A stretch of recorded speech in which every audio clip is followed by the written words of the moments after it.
All right, I promised you we were going to talk about the Dave Ramsey Baby Steps. Now, for those who have no idea who Dave Ramsey is, it's probably not very many of you, but there's probably some of you out there. Dave Ramsey is a TV, radio host, I guess more radio than TV, who's been kind of dispensing financial advice over the airwaves for the last 25 years or so. He's kind of at the tail end of his career, trying to figure out how to pass his empire on to his daughter, it sounds like. But over the years, he's come up with a relatively simple plan. Some might describe it as simplistic or overly simple, but a simple plan to help people to make some progress in their finances.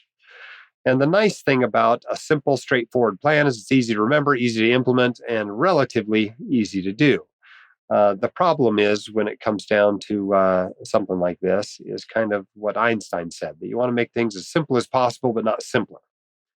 The problem with the baby steps, sometimes it makes things maybe simpler. There's always this issue of trying to decide between the proper behavioral solution and the proper, mathematical or intellectual solution. Because the truth is, most people that get into debt trouble have got a car loan and 4 credit card loans and a personal loan and a mortgage and a HELOC. And the reason they have debt is not because they can't do math. The reason they have debt is because they have bad financial behavior. And so I think Dave recognizes this, that there's a whole lot of people out there with just bad financial behavior. And the nice thing about these baby steps is they're pretty good at correcting bad financial behavior. If you follow them, you will get wealthy eventually. It might not be the very best way. It might not be the most mathematically correct way. You might leave a little money on the table following the baby steps, but they're going to work. It's not like doing this doesn't work for doctors. It absolutely does. So let's talk about his baby steps. His step 1 is to save $1,000 for what he calls a starter emergency fund. This is something you could use to replace a dryer that goes out, or, you blow a tire and you need to replace the 4 tires on your car. That keeps you from having to borrow more money. You can now use your emergency fund to pay for that and then rebuild your emergency fund. Once you have $1,000 sitting in your checking account, he moves you on to step 2, where he wants you to pay off all of your non-mortgage debt, everything, student loans, personal loans, car loans, credit cards, whatever. Anything that's not a mortgage, he wants you to pay it off in step 2 before doing anything else. That's right, before investing, before putting money in your 401k, before getting your 401k match, before doing anything else. And the nice thing about doing it this way is you have this intense focus on the goal, right? Every spare dollar you can get. I mean, this is kind of his beans and rice stage. He doesn't want you eating out, or he doesn't want you seeing the inside of a restaurant unless you work there. And everything's going toward your debt. And that's great. Does it work? Yes. Is it more harsh than maybe you need to be if you're making $375,000 a year? Probably, but it works. Once you've paid off all that debt, you move on to step 3. And this is where you get a real emergency fund, which is the classic 3 to 6 months worth of your expenses sitting in, checking or savings or a money market fund, et cetera. Okay? Once you've got that emergency fund in place, you've paid off all your debt, you've got your emergency fund in place, now you can invest. And he recommends you save 15% for retirement. 15% works for the average American for a couple of reasons. One, their career is relatively long. If you start working at 18 and you work till you're 65, that's a lot of years, right? That's 47 years. That's a long time. And so 15% works for that. The other reason 15% works for the average American is because Social Security will make up a bigger portion of the retirement spending than it will for most high-income professionals. My recommendation on retirement savings is 20% because you're starting later. Most of you aren't starting saving for retirement until 30 to 35. That first 12 years, gone. You spent that in undergrad, medical school, residency, fellowship, etc. It's gone. Okay? And Social Security, while it's going to be there for you in some form or another, isn't going to make up as large of a percentage of your retirement income as it will for the typical American.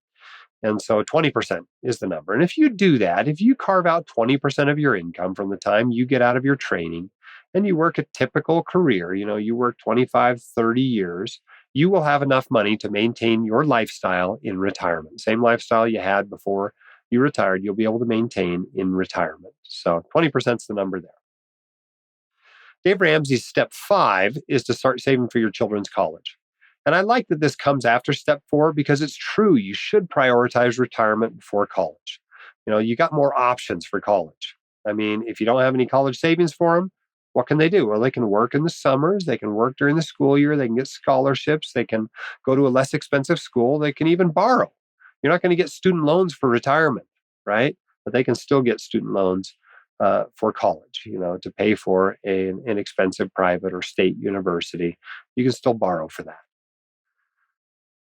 So I like that, where that step comes in after you've got kind of retirement on track. Not your retirement fully funded, but your retirement on track. Step 6 for Dave is paying off your home early. This is where the mortgage debt comes in, and he likes to see you free and clear. I kind of feel similarly. Our mortgage was paid off after 7 years after we got in the house. We had it on a 15-year. I just don't like carrying mortgage debt into retirement. Yes, I know how leverage works. I know that if you're borrowing at 2 or 3% and earning at 10%, you're coming out ahead. But you know what? You just have a lot more ability to take risk in your career, in your finances, when you don't have that mortgage debt sitting over your head. So I don't have a problem with that one coming in at this point, because step 7 is, where it gets all vague. He calls it build wealth and give. Well, okay.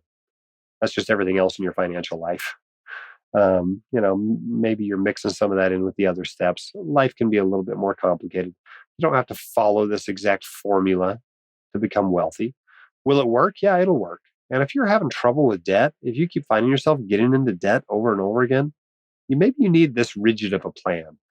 But most doctors, most dentists, most podiatrists, whatever you are, attorney, small business owner, tech worker, whatever, high income professional of some kind, you're going to be able to take care of this stuff. You can just afford to make more mistakes, if you will. I put mistakes in quotes, and still be successful. So if you've never heard of that, I think the baby steps are useful to know. But you don't have to, treat Dave like he's, some sort of guru or somebody that can do no wrong, right? Lots of people criticize Dave and his business practices for various reasons. I don't like the fact that he refers you to financial advisors that are really commission salesmen, for instance. Other people don't like the way he runs his business with a bit of an evangelical focus. I think he got into some trouble recently with one of his partners that was helping people to get out of timeshares. And it turned out this timeshare exit team was kind of a scam too, which was unfortunate because, lots of people don't want to be in their timeshares and they can't get out of their timeshares. And anybody that will help them seems like doing a good deed, but maybe not always. So there's plenty of things you can criticize Dave about, but I think it's worth learning the baby steps. Take what you find useful, leave the rest, like anything else in personal finance, including everything I say. The hosts of The White Coat Investor are not licensed accountants, attorneys, or financial advisors. This podcast is for your entertainment and information only. It should not be considered professional or personalized financial advice. You should consult the appropriate professional for specific advice relating to your situation.